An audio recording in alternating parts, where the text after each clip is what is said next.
What up, fuckers? It's Andy of the One Up Pod. You just found me departing on a noble quest to destroy the One Ring. I'm on my own because no one wanted to help me, in case you were wondering. But that's fine. It's fine. It's fine. I actually think it's quite nice that they assume I don't need any help. That's how I'm choosing to frame this anyway. This certain to be epic and awards-worthy quest has me thinking about the Lord of the Rings franchise. Now, saying the word franchise there has probably made Tolkien's zombie spin wildly in his grave, but it is what it is. The series... is that a better term? It has a lackluster showing in the video game world compared to other genre blockbusters, like Star Wars or Marvel Comics. The Lord of the Rings banner boasts a comparatively lean 30 games, not including mobile games, whereas I counted roughly 110 games based on Star Wars, not counting exclusively mobile releases or educational titles. Including those would have expanded that much further. Two of the more high-profile Lord of the Rings related releases in recent memory are Middle-earth: Shadow of Mordor and Lord of the Rings: Gollum.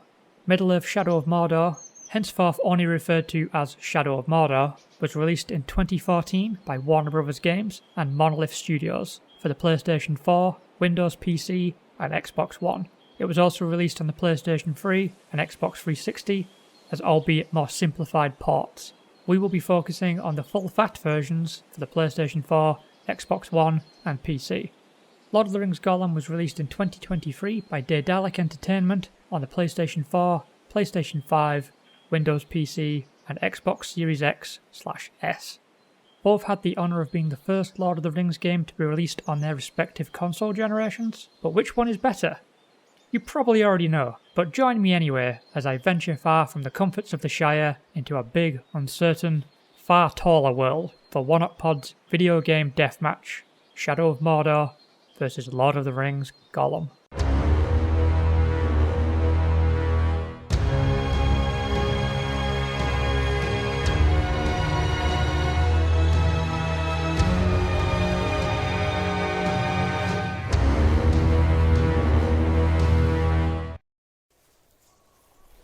This road is apparently the quickest way to get to the docks, where I'm meeting a totally trustworthy smuggler who can sneak me into Mordor. He offered a money-back guarantee that he won't slit my throat and throw me in a ditch. And you really can't argue with that, especially on my budget. Gandalf told me to stay off the roads if I'm going to insist on doing this plan.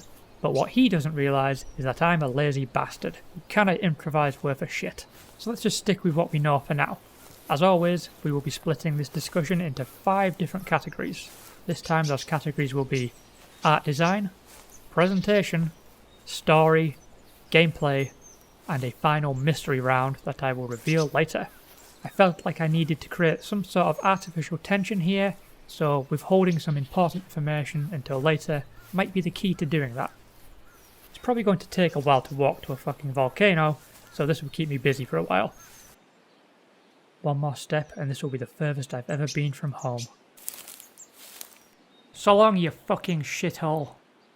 And there we are. Off on my unexpected journey. Round 1. Art design.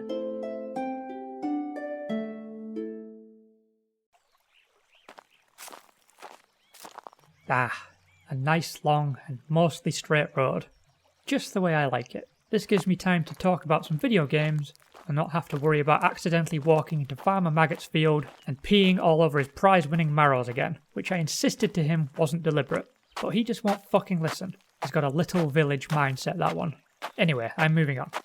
Art design, as we should know by now, encompasses the entire visual language of the game.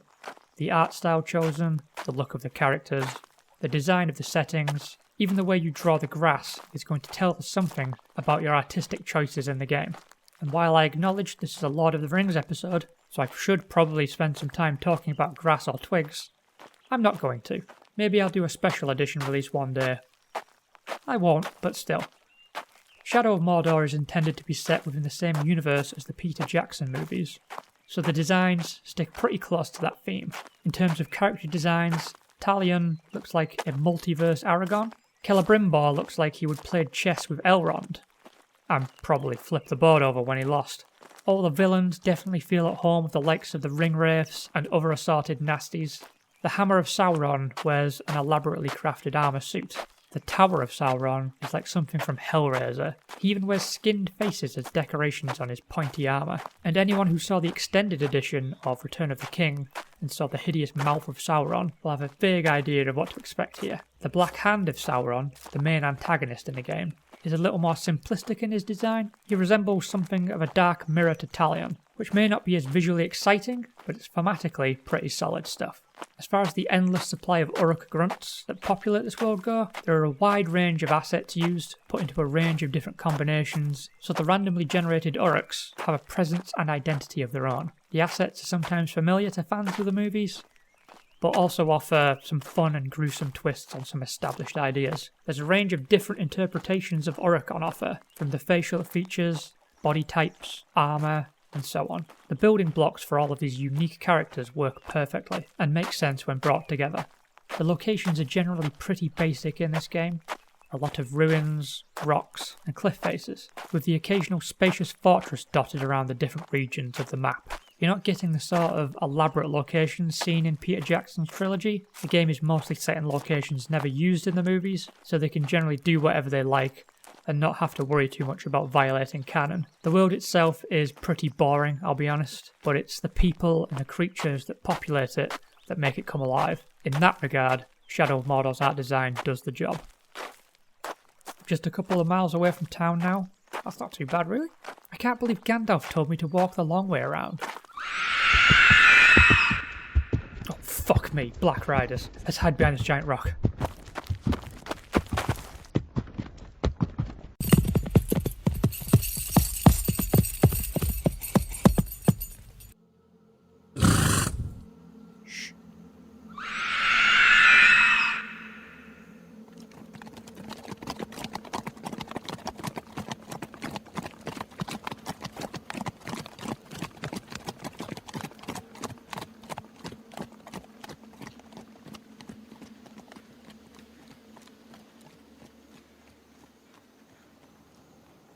Fucking hell.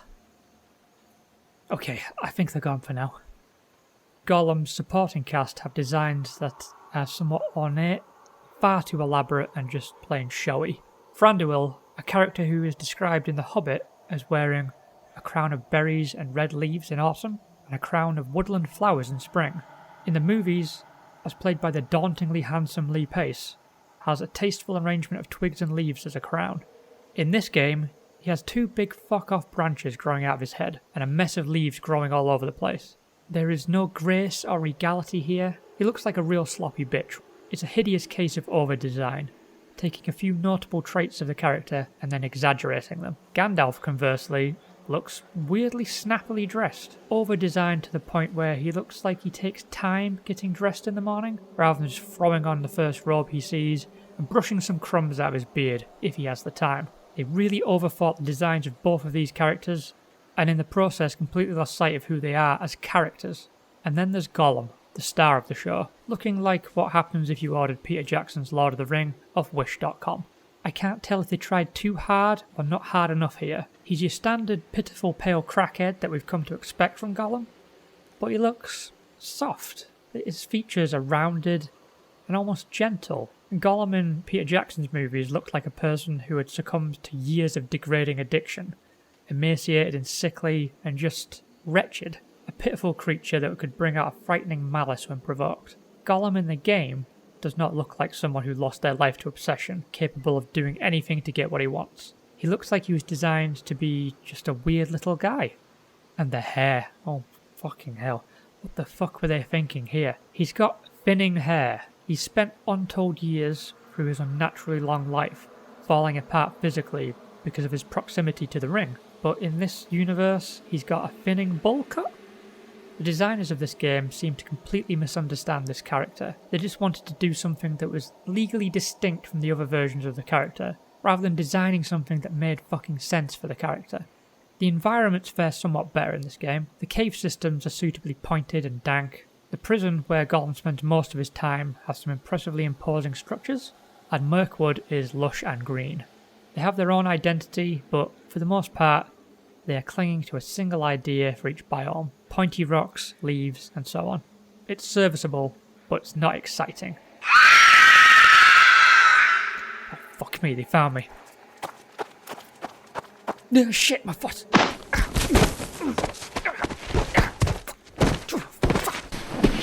Fucking bastard! Fucking hell. Have you ever fallen down a rocky hill before? Whew. My advice is, don't.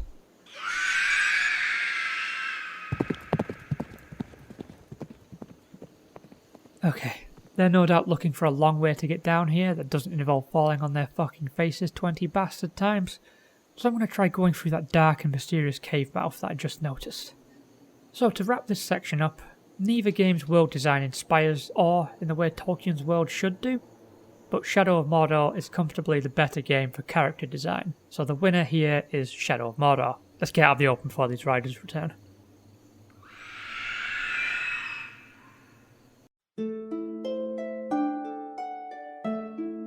Round 2. Presentation.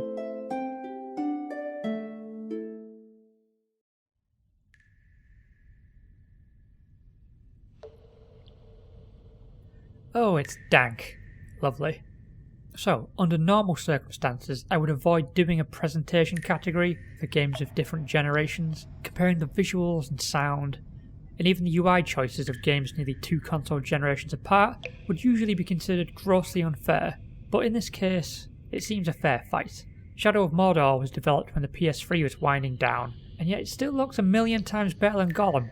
The Uruks that make up much of your game world look detailed and authentic. The UI is clear and easy to follow, with the ability to pinpoint specific Uruk captains or war chiefs from miles away, proving to be a superb and helpful design choice. The game world is rendered in an admittedly limited and increasingly samey range of greys, blacks, browns and greens, but this was a symptom of visual design in the 7th console generation and continued to bleed into the 8th. It was a very dreary time, but the graphics had a tangible feeling texture to everything. The thing is, and it'll come up in more detail later, but it really didn't matter how detailed or memorable this world was. It's literally just a sandbox for gameplay mechanics. The fact they made any effort at all to give these assets some sense of history and place is more than enough. The music is evocative and epic, as you'd expect from a game sharing cultural DNA with Harold Shaw's iconic movie score. Who's there? No one, I guess. So despite being released in 2023, at a point in history where the 9th console generation is firmly established, Lord of the Rings Gollum looks like a PlayStation 3 era game. Not just a PlayStation 3 game, a PlayStation 3 game that would have been roasted on release for looking goddamn terrible. It looks so bad. I cannot comprehend how this game got the go-ahead to release in this state. The textures are uniformly bland, there's no tangibility to any of the characters or the surfaces you encounter, all of the character models are hideously ugly, even when they're not supposed to be. Weirdly, the orcs are the least monstrous looking people in the game. All the men and elves look like they were carved out of old turnips by a half-blind sculptor with the shakes. But the orcs also look terrible, like anonymous generic fantasy monsters. The orcs often feel too alike, there's no unique personalities emerging in their appearance. In the movies and in Shadow of Mordor, you could get a sense of an orc's whole vibe just from a single glance. They put so much work into creating distinct characters, even if they wouldn't be on screen for long. There will be sections of this game where you're passing through an area where you'd expect the game to try and make the space appear lived in, a hub teeming with life. We've seen it in many games spanning back to the days of Half-Life. It gives you a space to explore freely while being drip-fed important information without locking you into cutscenes. A good game would do this. Gollum can't even get this right. The NPCs you pass are barely animated. They honestly look like statues sometimes. They stand motionless. It's like they all arrived for their first day of work and no one's told them where to go yet. It's so rigid and lifeless. And it's not like they save all the good stuff for important characters. Every character afforded animation in this game is being handed scraps. There is one key NPC you meet early in the game, and he was designed with a massive long beard, but when he speaks, his beard furls up as though it was sculpted to his lower lip and not his chin. Beards do not work like that. You just see this beard flapping around whenever he's talking, and it's incredibly distracting, and just so stupid. And then there's Gollum. Again, the star of the fucking show can't even get some quality facial animations for himself. They all look like basic standing assets that they might add to scenes until the animators finish their side of things. None of it works and none of it feels convincing, which is a big issue for a game that's expecting you to root for one of literature's most wretched bastards. His movement animations are terrible too, stilted to the point of visual incoherence, once again feeling like an early build that they forgot to polish up. Gollum climbing a ladder made me feel like I was having a seizure trying to comprehend how many frames were missing per movement. And again, I must emphasise Gollum's hair. It's terrible in concept and execution. What the fuck? So this leads me to the first of many times I'm going to point this out. Lord of the Rings Gollum shipped for £60. A game this sloppy and dated, and worst of all incomplete looking, has no business asking you for full retail price. Especially since the publisher has the audacity to ask you to buy bonus emotes for Gollum. They cut out the quote-unquote best animations and package them together to sell back to you. And they're all shite animations, but the best the game had to offer nonetheless. This should be honestly considered criminal to me.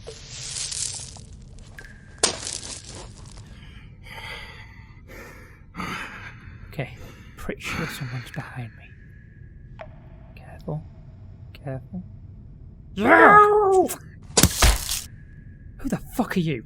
Don't hurt us. We was only curious. We've never seen any hobbits in these caves before. You might be a spy for the enemy, and I'm not a hobbit. I'm average height for a man.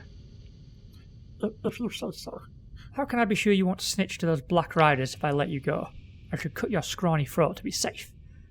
Smeagol would never spy. Please don't cut our throats.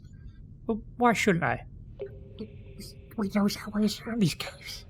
Yes, yes. Smeagol knows all the cracks and crevices. We could help. You could lead me through the caves to Mount Doom. Yes, yes. Okay.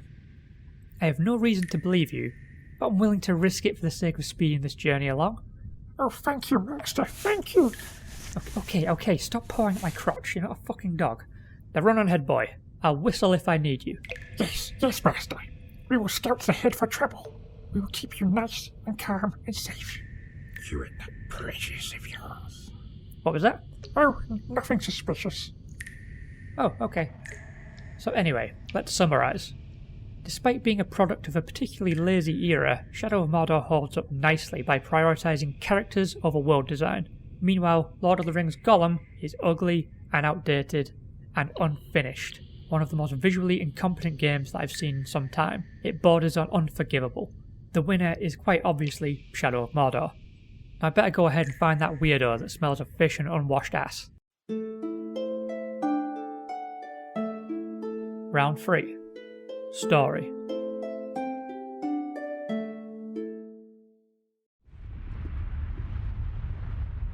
Well, this is a surprise. You actually got me out of those caves.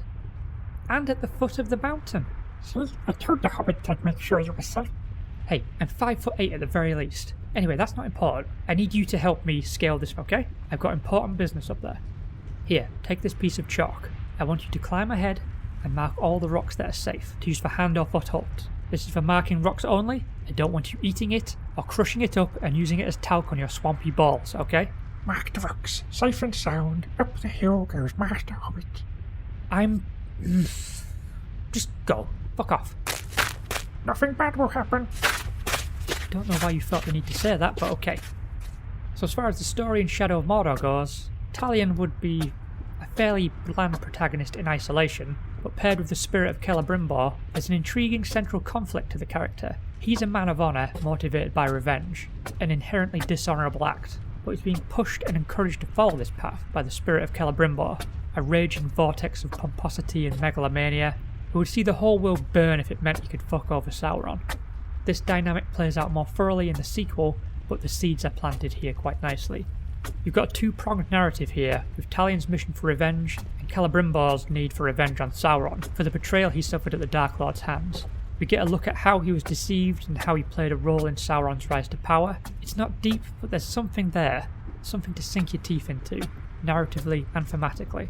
And that's not even including the micro-narratives that you can create through the Nemesis system. What was that, Master? I'm not talking to you, just keep marking those fucking rocks.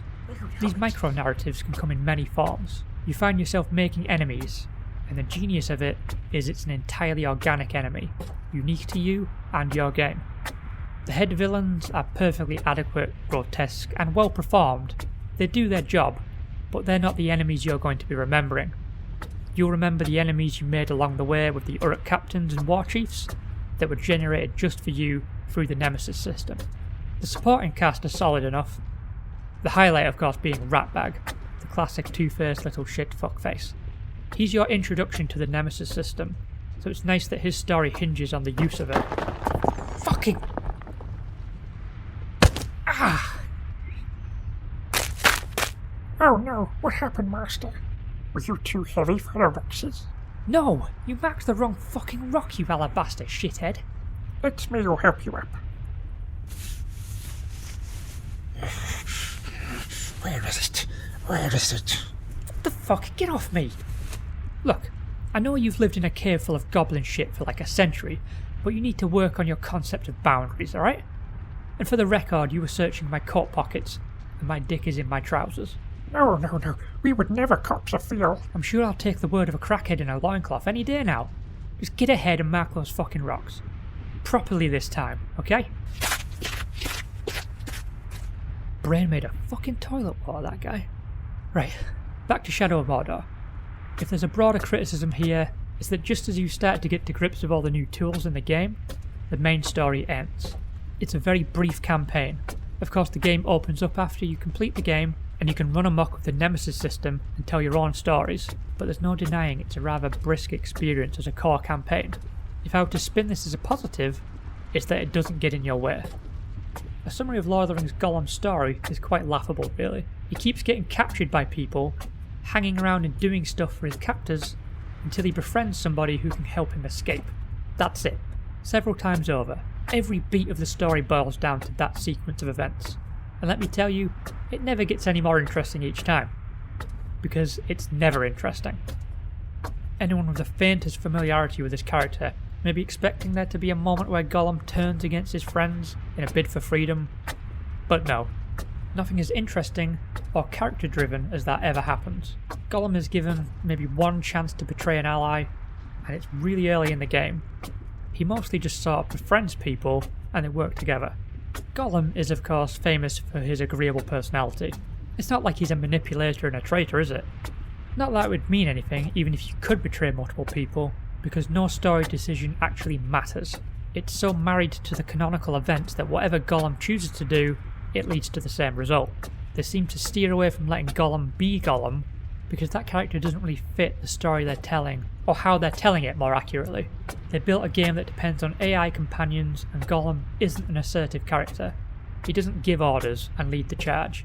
He's a parasite who latches onto stronger people and manipulates and deceives to get his own way. The few strong characters that Gollum gloms onto, they aren't being played. There's no real plotting being done against them. Gollum just really wants to impress them. I keep asking myself why tell this story and why tell it this way. There's nothing here that needed to be told. Nothing that wasn't already explained thoroughly in a few paragraphs from Lord of the Rings Book 2, Chapter 2, or an offhand remark by Gandalf in the first movie. There's literally nothing else needed to understand how Gollum got from The Hobbit to Lord of the Rings. Tolkien, not exactly known for his fucking brevity, covered it already, and even then there wasn't a lot to it. Gollum's life in prison is just not a relevant part of the bigger story. The most important stuff Gollum contributes to the story of the One Ring made it into The Hobbit and Lord of the Rings already. Gollum, as written in this game, has no objective. He meanders around waiting for stuff to happen to him through blind faith. When Gollum actually does have an objective as a character, to get the One Ring back from the Bagginses that stole it. That singular drive is the whole reason people suspected Gollum had been released on purpose, to track down the ring for them.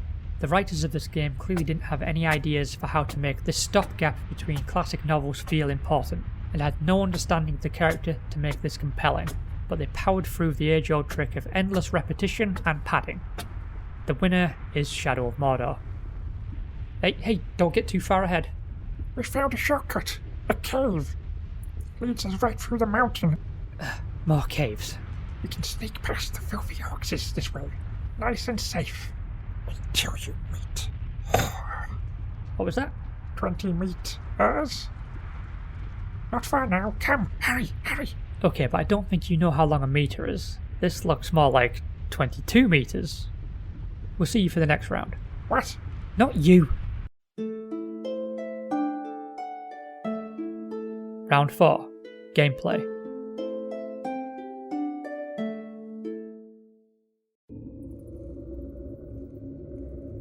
Well, at least this cave isn't dank. Just incredibly creepy. This way. Follows me. I am, for fuck's sake.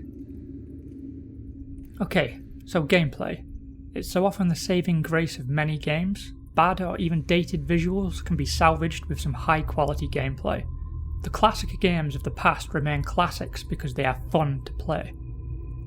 Despite being 2 generations old now, Shadow of Mordor remains superb fun to play. The combat is a very clear Arkham-like free-flow system. It's not perfect, not nearly as fluid and fast-paced as Batman or even Spider-Man, but the combat has an impact that Marvel's Spider-Man in particular lacks. The swing of a sword may be slower than that of a fist of a superhero, but when it lands, you feel it. Add to that the fact that you can unlock an ability that lets you pop an Uruk's head after performing an unbroken hit streak, and it's really hard to fault the combat in any way. The game unlocks more and more powers as you progress through the story. Eventually you'll have a full range of toys and a wide open sandbox to play with them in.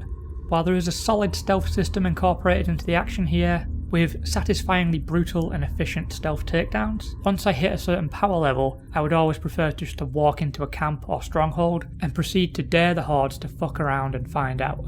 It's an old game, there are certain things that were frustrating at the time, but have aged even less gracefully, like the terrible companion AI. You'll be trying to do something, like getting intel from an orc that you're fighting, and your ally for that mission will just run in and kill them. Thanks a lot for that, dickhead. You're welcome. Not you. Oh, you talk to yourself a lot. I've seen you have full-on arguments with yourself in a puddle of orc vomit, so let's not go there, okay? Bah, rude fat hobbit. Anyway, Shadow of Mordor has hints of that Ubisoft bloat found in many open-world games. I'm not talking unlocking towers to access areas. Even Tears of the Kingdom has that. It's more the overabundance of side jobs to do in each area. I very rarely touch them, especially on repeat players, as I focus on the Nemesis missions and story missions. So the side content generally just litters the map. The story missions are pretty average, often quite banal in their structure. You'll have fetch quests, you'll have missions where you have to follow someone around, for no real gain beyond the chance for some story or character progressing dialogue. I really didn't need to walk to 3 different areas to collect herbs. That feels deliberately drawn out, like to delay getting to the payoff. On replays, the length of these missions is very much felt, but they're just vehicles for the gameplay rather than storytelling opportunities. You power through some uninspired campaign quests so you can access new abilities that help you have the most fun possible in this sandbox. And the primary reason to play around in this sandbox is the brilliant Nemesis system. So the Nemesis system creates a procedurally generated hierarchy of enemies. You get a screen that details the higher command of Sauron's army in that region. There are 20 captains and 5 war chiefs. Each captain and war chief has their own name and title. They have their own look and personality. They have weaknesses and strengths unique to them.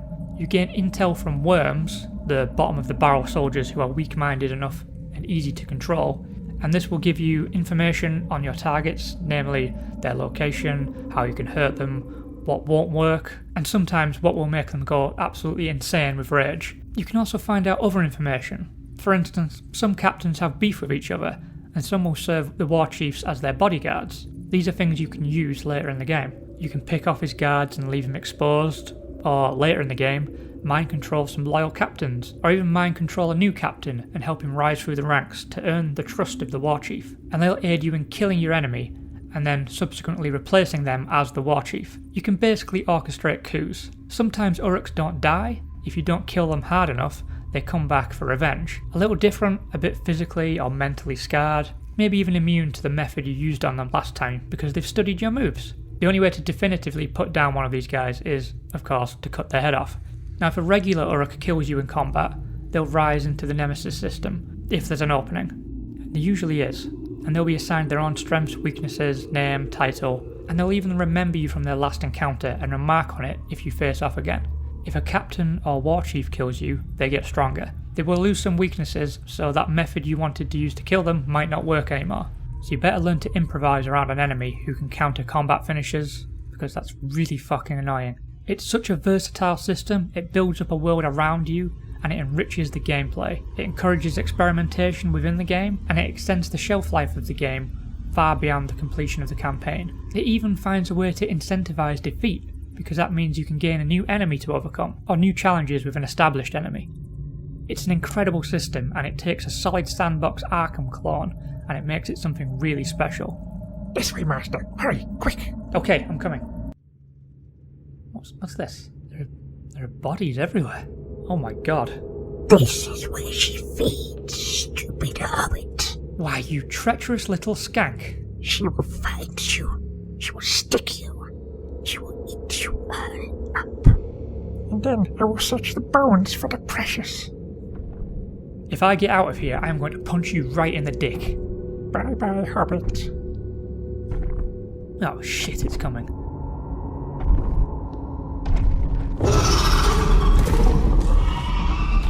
Oh, it's a big fucking spider. Oh, fuck. It stung me. Wait, I don't think spiders...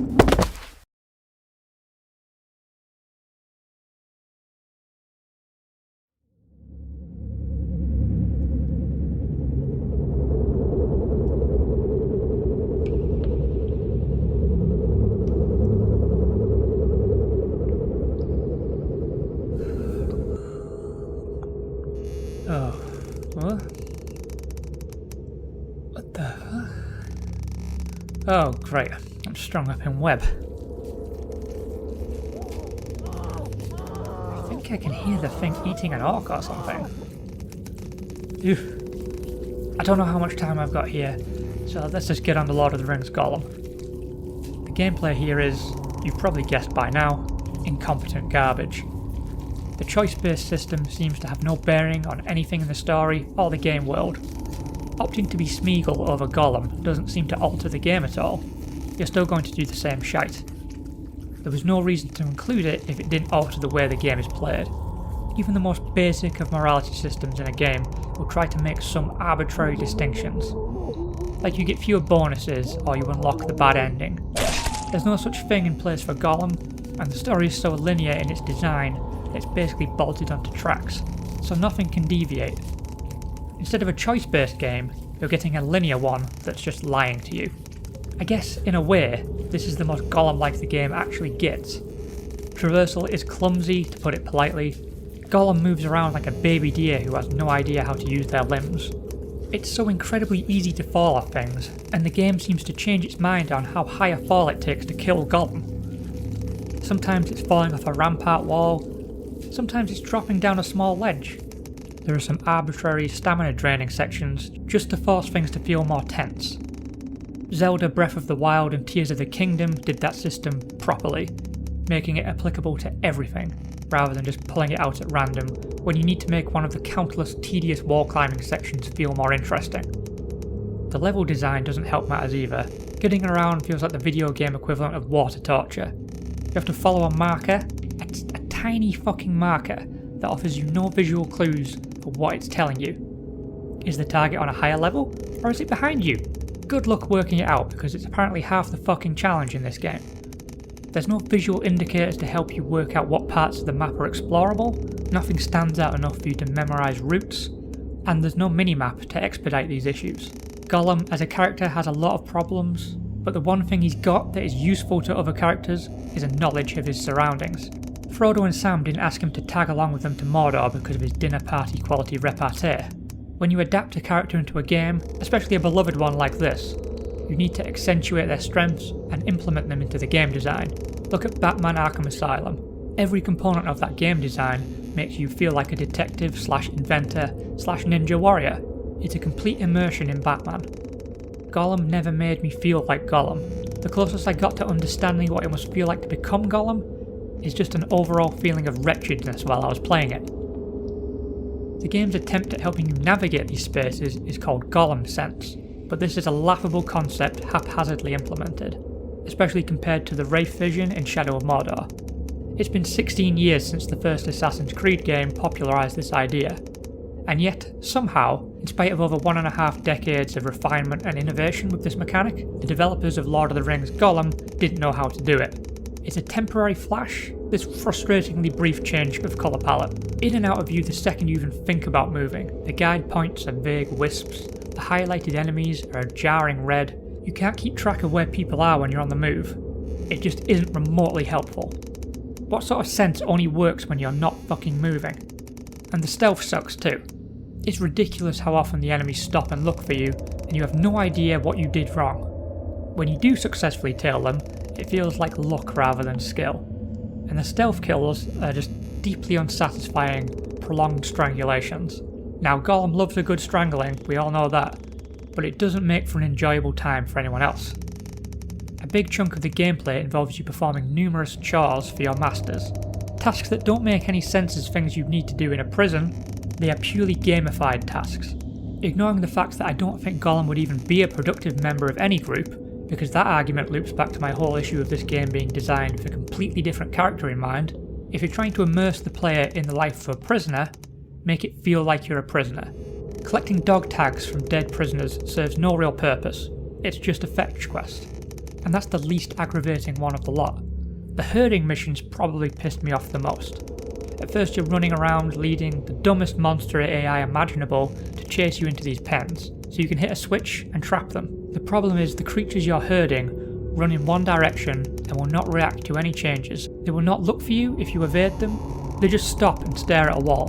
This leaves you ample time to reach the switch to close the gate. This is assuming you don't randomly fall off a ledge while attempting this and die for no reason.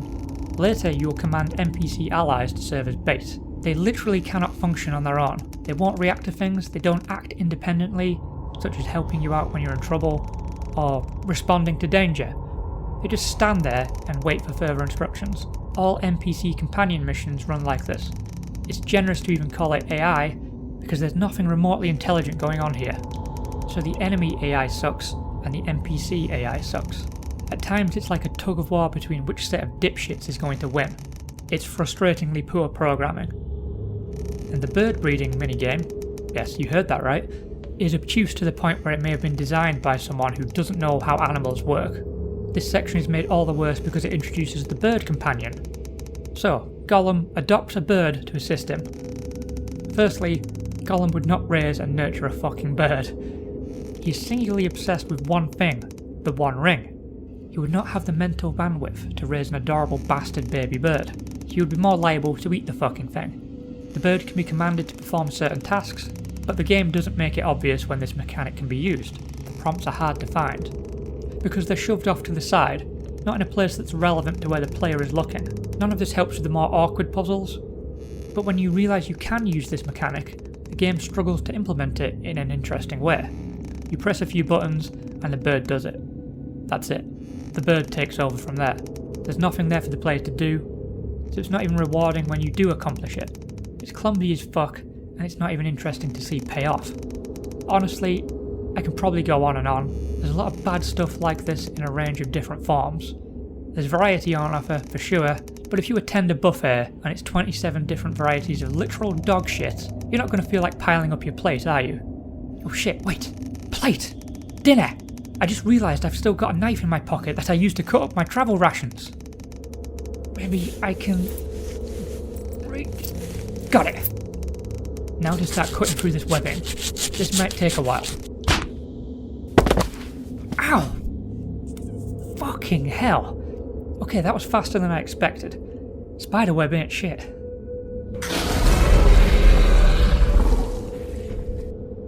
Oh fuck, it's coming for me. And there's only one way in or out, and all I've got is this little knife. Ah, fuck it.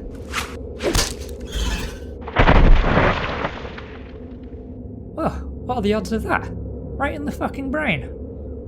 So, the winner is Shadow of Mordor. Let's get moving. I think I can see daylight up ahead.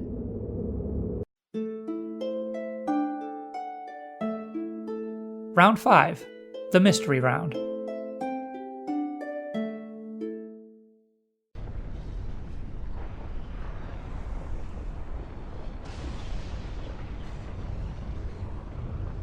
Well, the backstabbing little dickhead wasn't wrong about this at least. the caves did lead to the summit of Mount Doom. I'll just say now, there is no mystery round. I was the backstabbing little dickhead this time. I honestly don't need more reasons to spell out how fucking terrible Lord of the Rings Gollum is. The winner has been Shadow of Mordor since round 3, so I'm going to use this opportunity to rant about Warner Bros. Games patenting the Nemesis system. So patenting a game mechanic is just the scuzziest, late-stage capitalism horseshit ever. You are patenting an idea. You patent a specific code, sure, that's your actual property. But doing this to a concept so no one else can use it, fuck you. Imagine if someone patented leveling up in a video game.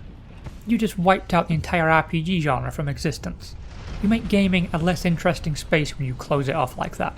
Monolith are obviously a great studio, Shadow of Mordor is evidence of that, but now we're only going to see these Nemesis style games from them. There's no one out there now that can innovate or evolve this style of game, which means there's no one to inspire Monolith to go bigger themselves. That's just leaving the entire concept open to stagnation. And then, after all that, Warner Bros. Just didn't do anything with it again. They effectively built a ladder, climbed up it to the next level, and then chopped up the fucking ladder for firewood. Now there are rumours that it will make its return in Monolith's Wonder Woman game, if that ever happens, but see my previous points. We shouldn't have to wait 7+ years for a new Nemesis-like game, because only one studio can use it, and gaming developing windows are just so fucking massive. It sucks. The winner of this round is nobody. No one wins in scenarios like this.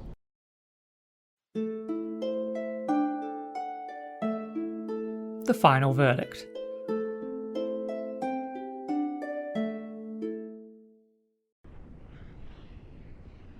Ooh. So, when I heard the Dark Lord had a chamber within an active volcano, I expected more than a ledge overlooking a sea of lava. But I guess that's pretty badass still. So, on the games. Obviously Shadow of Mordor is the winner here, but I could have selected 1987's text-adventure game Shadows of Mordor, and it would still trounce Gollum in all categories. Yes, even presentation. I honestly cannot think of a worse game in this series than Lord of the Rings Gollum. I'm having a hard time thinking of a worse game I've played this year. Gollum failed because the gameplay didn't suit the character, and it didn't benefit the story they were telling. Of course, the gameplay and the story are both fucking dog shit in their execution, but I don't think good gameplay or a good story could come from this. It all fell apart because the central philosophy of the game was garbage. I sincerely believe that if the foundation of your idea is bad, everything you build on it is going to fail. They made the critical mistake of trying to extrapolate on an idea that wasn't interesting enough for a really big hardback book to explore. If the novel can find room for a whole chapter on Tom Bastard Bombadil, but doesn't think what Gollum got up to was worth more than a few passing remarks, there isn't a fucking story there. You chose a poor basis for your game, and every design decision that followed was fucked as a result. Shadow of Mordor told a story that suited the game that they wanted to design. It's pretty simple. They thought about what game they wanted to make first, and they built a story that helped deliver that. And they had the freedom to do so because they weren't married to canon, which was another smart creative choice in this instance. The gameplay appeared to come first. It could have been a very simple open world Arkham-like, and it would still work, but they elevated it to the next level with the groundbreaking Nemesis system. Lord of the Rings Gollum has been such a catastrophe that it effectively killed the development studio that made it. I don't agree with people losing their jobs because one game sucked ass, but as a critic of sorts, I do need to represent the consumer on matters like this. Normally, I'd feel bad ragging on a mid-budget title, and wouldn't ever think of comparing it to a AAA game. But this is another issue. Here is a mid-budget title charging people AAA prices. And worse yet, the game has been charging an extra £10 for the so-called Precious Edition, which comes with an index and Elven-accurate voice tracks. If you buy the regular edition, you get no codex to explain any of the lore, and you get a less accurate voice track. You are getting an incomplete game, and that game still costs £60 fucking pounds. The consumer deserves to be treated better. Either release a better game or lower the price point at launch. £60 for an incomplete game seems insane. £70 for this game feels like fucking robbery. You know a thing or two about that, don't you, eh? Oh, for fuck's sake. Tricksy, false, thieving, fat, hobbit. Just fuck off.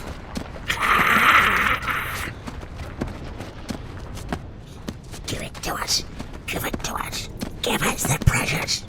I'd sooner give a Balrog a blowjob, you pallid taint. Now get off me right next to the earth!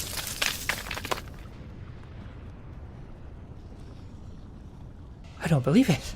I actually managed to grab the edge with my fingertips. Didn't work for me, you fucking hobbits.